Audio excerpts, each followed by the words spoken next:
My uncle retired at 62 with a smile on his face and $0 of debt. My dad retired at 67, stressed, underprepared, and went back to work part-time within 8 months because the numbers just didn't add up. Same family, same upbringing, same general income level for most of their lives, completely different retirements. And for years, I couldn't figure out why. Then I started digging into personal finance, and it hit me. It wasn't some big, dramatic difference. It wasn't that one of them made a fortune and the other didn't. It was a handful of specific goals that one of them hit before he stopped working, and the other one didn't even know he was supposed to be chasing. That's what nobody tells you. Nobody sits you down at 35 and says, here's the checklist. Here are the 7 things you need to accomplish before you can retire with confidence. It just doesn't happen. So most people wing it. They save a little here, invest a little there, and hope it all adds up. Sometimes it does. A lot of times it doesn't. Matt's here, and I sincerely don't want that for you. So today we're going through every single goal, what it is, why it matters, and exactly how to hit it.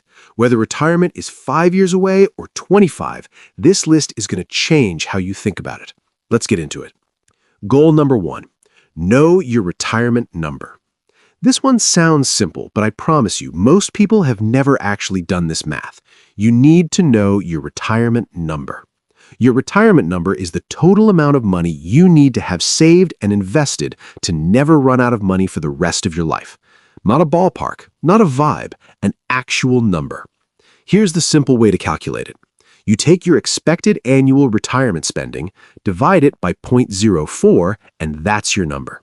So if you think you'll spend $60,000 a year in retirement, which, by the way, is pretty modest, your retirement number is $1.5 million.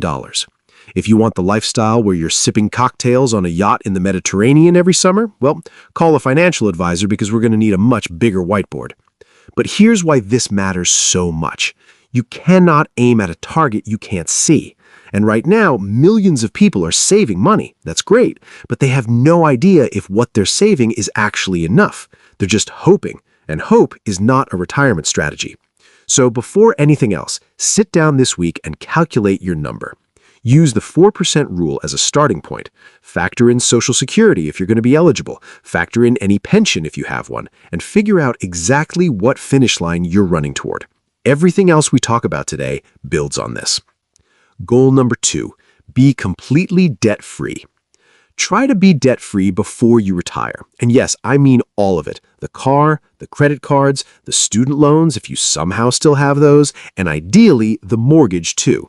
Now, I know some of you are already typing in the comments, my mortgage rate is 3.2%. Mathematically, I'm better off investing that money. And look, I hear you. That argument has some validity in a spreadsheet, but we're not robots living inside a spreadsheet. We're humans who need to sleep at night. Here's the thing about going into retirement with debt. Every dollar you owe is a dollar eating away at your fixed income. When you're working, you can hustle harder if things get tight. You can pick up overtime. You can get a promotion. In retirement, your income is mostly fixed. There's no overtime. There's no bonus season. There is you and your investment account staring at each other nervously. Debt in retirement turns a comfortable situation into a stressful one, and stress in your 70s is not just unpleasant, it is genuinely bad for your health. You know what is the ultimate wealth move? Not needing to worry about a payment every month. So the goal is simple. By the time you retire, you owe nobody anything. Your home is yours, your car is yours, your life is yours. That feeling alone is worth more than any interest rate arbitrage trick I can show you. Goal 3, max out your tax-advantaged accounts. This is about being smart with where your money lives, and this can literally be worth hundreds of thousands of dollars over your lifetime, so pay attention. You must max out your tax-advantaged retirement accounts. That means your 401k, your IRA, Roth or traditional, depending on your situation, your HSA if you have a high-deductible health plan, all of it. In 2026, you can contribute up to $24,500 to a 401k if you're under 50. If you're 50 or older, that jumps to $32,500 with catch-up contributions. For an IRA, it's $7,500 per year or $8,600 if you're over 50. And an HSA, up to $4,400 for individuals and $8,700 for families. Now, I know what you're thinking. Maddie, I can barely afford my groceries right now. And I get it, I really do. But here's the thing about compound interest. It rewards you insanely well for starting early and contributing consistently. The money you put in today is worth dramatically more than the money you put in 10 years from now. Time is the unfair advantage that most people throw away. And the tax benefits are insane. With a traditional 401k or IRA, you contribute pre-tax money, meaning you get the tax break today, right now, this year. Your taxable income goes down, your tax bill shrinks, and the government is essentially subsidizing your retirement savings. The catch is that when you withdraw that money in retirement, you pay taxes on it then. With a Roth, it works the exact opposite way. You contribute money you've already paid taxes on, so there's no upfront break. But when you pull that money out in retirement, zero taxes. Not a little, zero. The growth, the gains, the whole thing, completely tax-free. So the question isn't really which one is better. It's about when you'd rather pay the IRS. Now, when you know your tax rate, or later when you don't. If you're young and in a lower tax bracket today, Roth usually wins. If you're in your peak earning years and your tax rate is high right now, traditional usually wins. Either way, the government is giving you a tax advantage here, and a lot of people are just leaving it on the table. If your company offers a 401k match and you're not taking it, you are voluntarily taking a pay cut. Maximize every tax-advantaged account available to you. Goal 4. Build a diversified investment portfolio. Look, your 401k and IRA are incredible, but they come with rules. There are contribution limits, there are withdrawal age restrictions, there are penalties for taking money out early. So you also need a taxable brokerage account, money you can actually access at any point, without restrictions, without penalties. Now, diversified portfolio sounds fancy, but here's what I actually mean. Don't put all your eggs in one basket. You should have exposure to U.S. stocks, international stocks, bonds, especially as you get closer to retirement, and ideally some real estate, either directly or through REITs. And here is my honest, practical advice for most people watching this. You do not need to pick individual stocks. You do not need to time the market. You do not need to be watching CNBC at 6 a.m. screaming at your TV. You can invest consistently in low-cost index funds, something like a total market fund or an S&P 500 index fund, and let the market do its thing over decades. The S&P 500 has returned an average of about 10% per year historically. Some years it's up 25%, some years it drops 30% and you want to throw up. But over time, it goes up. And if you've got 20, 30, 40 years of runway, that compounding is absolutely staggering. The goal is not to get rich overnight. The goal is to build a portfolio that will generate passive income in retirement, dividends, growth, distributions, so that your money is literally working for you while you're out there living your life. Goal 5, have a healthcare plan. Okay, this is the one that sneaks up on people and absolutely destroys retirement plans. You need a healthcare plan. Medicare kicks in at 65. Great, but what if you want to retire at 60 or 62? You've got a gap.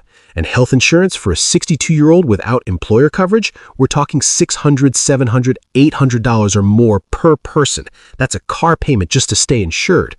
And even once you're on Medicare, it doesn't cover everything. There are premiums, there are deductibles, there's no coverage for dental, vision, or hearing, which, fun fact, are things that start to need attention right around the time you're retiring. Surprise. So, what do? A few things. First, if you have access to an HSA, fund it aggressively right now. An HSA is the only triple tax-advantaged account in America. Contributions are pre-tax, growth is tax-free, and withdrawals for qualified medical expenses are tax-free. It is literally a cheat code for healthcare costs. Second, you need to actually budget for healthcare in your retirement projections. Most people account for food, housing, travel, and then forget to account for the thing that is statistically going to be one of their biggest expenses. And third, if you're planning to retire before 65, have a specific plan for bridging the Medicare gap. Whether that's COBRA, marketplace insurance, or a spouse's employer coverage, you need a plan. Not a hope, a plan. Healthcare is the silent killer of retirement dreams. Don't let it sneak up on you. Goal number 6. Create multiple income streams. And no, I'm not just talking about Social Security. Here's the thing about relying on a single income source in retirement. It's fragile. Social Security alone, the average benefit right now is around $1,700 a month. That's about $20,000 a year. Are you planning to live on $20,000 a year? unless you're living in a van down by the river, and hey, no judgment, that is not going to cut it. The goal is to build what I call a retirement income stack, multiple streams that are all flowing into your life at the same time. For example, Stream 1, Social Security. Claim it at the right time, ideally 70 if you can wait, because your benefit increases by 8% every year you delay past full retirement age. That is a guaranteed 8% return. Stream 2, investment portfolio distributions. Dividends from stocks, interest from bonds, distributions from your retirement accounts. Stream 3, rental income. If you own real estate that generates monthly cash flow, that is passive income that keeps paying you whether you're in bed watching Netflix or hiking in Patagonia. Stream 4, part-time work or a passion project.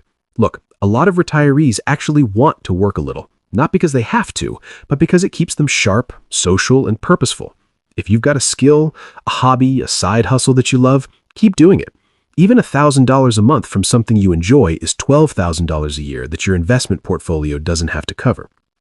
The more income streams you have, the less dependent you are on any one of them performing perfectly. Diversification isn't just for your investments, it's for your income too. Goal number 7, have a written retirement plan. Not a mental note, not a I'm going to figure it out when I get there, a real, actual written down plan. Here's why. Studies consistently show that people who write down their financial goals are significantly more likely to achieve them.